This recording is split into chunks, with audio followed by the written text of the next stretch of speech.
On the 12th of October, all roads for Grade 4, Standard 8 and Form 4 students led to one direction, school. After nearly 7 months of closure, a phased reopening of learning has begun. 2 11-week terms for candidates as they prepare for the national examination in March 2021. On this episode of Metropole Debrief, we examine the phased reopening, its probability of success, the risks, and the fate of other students ahead of their resumption of learning. Hello there and welcome to the show. My name is Ndero Oganga. Grade 4, Standard 8 and Form 4 students trooped back to school Monday under tough measures which include social distancing in class, wearing face masks and having water at designated points for washing hands. Speaking at Olympic Primary School, Education Cabinet Secretary Professor George Magoha said all protocols to safeguard students and school staff against spreading the COVID-19 virus have been put in place. At the Nairobi Primary School, I found a phenomenon which was very strange. The grade 3 children, some of them had come to school, which means the other children are itching to come to school. And as we ask ourselves, we have opened now for just about 3 classes. I think we should be bold enough to continue to observe them for about 1 or 2 weeks before we decide as to whether we can risk having larger numbers. Magoha further directed head teachers to identify and compile a list of all learners with pre-existing conditions, adding that it was the responsibility of teachers to ensure hygiene measures are maintained through the hand washing in all schools. During the long COVID-19 break, the rate of early pregnancies among learners who were at home was identified as a major concern across the country. CS Magoha, however, said no girl would be denied a chance to resume their studies on account of pregnancy. For those children who may be pregnant, as we deal with the criminals, may I assure them that they have nothing to fear. They should come back to school. Teachers should be very, very empathic with them, giving them all the assistance. And when the time comes, they should be given the opportunity to go and give birth. And after winning, they shall come back and continue with learning. Meanwhile, KCB Kenya has donated 1 million reusable face masks to support the reopening of learning institutions, an initiative that seeks to facilitate protecting learners and school administrators from contracting COVID-19, as well as reducing the risk of spreading the disease. As a bank, we're in the forefront of working closely with the education sector, and yes, the mask is just one of our interventions, and these masks are reusable. We'll be handing them over this morning. They are locally made here by a very strong partner that you will see. And we believe this will go a long way in supporting the learners to cope with the virus, noting that the spread and transmission remains a big risk. The 3 classes that are resumed will begin their new second term, which will be 11 weeks long until 23rd of December 2020. Students will then go on 1 week holiday from 24th December to 1st January 2021. The third and the final term of the students will resume 4th January 2021 and stretch for another 11 weeks to 19th of March. Thereafter, the Kenya Certificate of Primary Education examination will begin on 22nd of March and last for 3 days until 24th of March. On the 25th of March, Form 4 students will begin their Kenya Certificate of Secondary Education exams for 3 weeks and 2 days until 16th day of April 2021. The exams will then be marked for a period of 3 weeks from 19th of April to 7th May 2021. Victoria Amunga for Metropole TV, Nairobi. Let's circle back to when it all began. On the 13th of March, the first COVID-19 case was confirmed in Kenya. Now, 2 days later, on the 15th of March, the President Uhuru Kenyatta, among other measures, ordered the immediate shutdown of all schools in the country. Now, this included primary, secondary, and tertiary education institutions, the beginning of an impromptu, long and uncertain holiday. Listen to this. We have suspended learning in all our education institutions with immediate effect. Consequently, and to facilitate a phased approach, primary and secondary day schools are to suspend operations from tomorrow.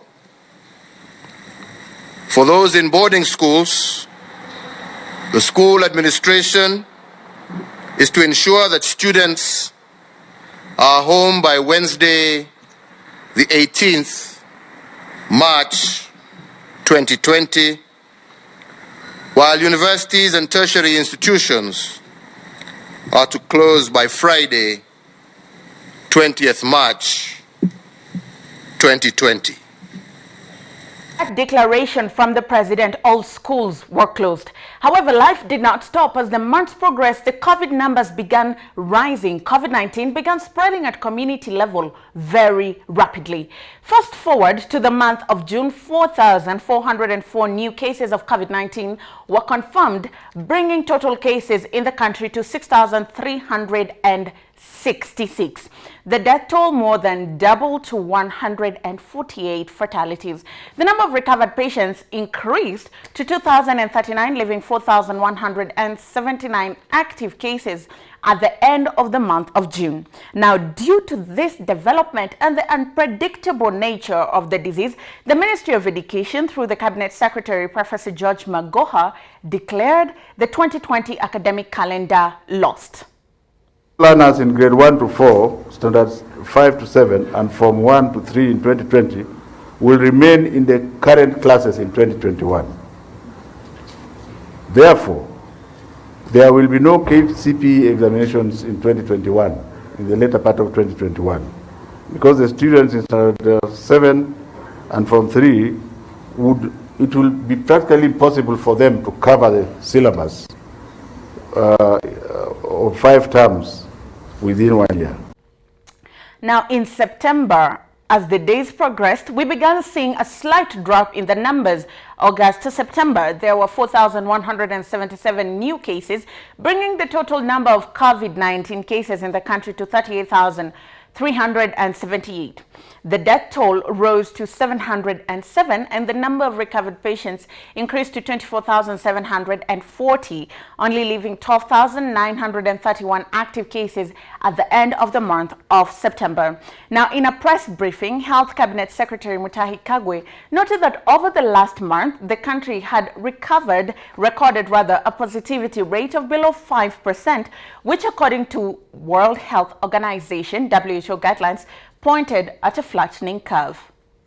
The World Health Organization proposes that when you can run a below 5% positivity rate for over 14 days, heading for 21 days, then as a nation, you have begun to flatten the curve. Despite a few blips, like 1 or 2 days ago when you had more than 6.8%. But we don't take that alone into consideration. We also look at the number of patients who are admitted for institutional care.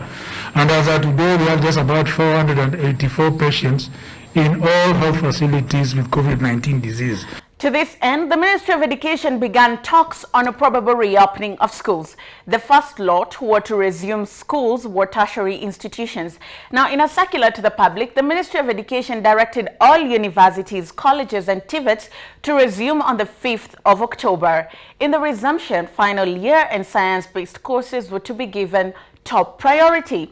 Further, the boards of management were to give direction on when the rest of the students in universities, colleges and TVETs could resume school. Furthermore, from the COVID-19 conference, the president, though cautious, directed the Ministry of Education to hold consultations with various stakeholders and decide on an appropriate date to resume schools. Shortly after, the Ministry of Education issued a circular informing parents that in less than a week's time, that would be the 12th of October, all grade 4, standard 8 and Form 4 students were to resume schools for an 11-week term and another 11-week from the 4th of January to March to prepare for national examination. 12th came and students reported back to school. The ministry says, and you've heard Magoha, in the next 2 weeks, depending on the disease patterns and adaptability of the students, all students could be allowed back to school. Question is, what do parents make of this move? Are children psychologically prepared to go back to school? Are schools ready for any eventuality? What does resumption mean for learners and the academic calendar? After the break, we unpack.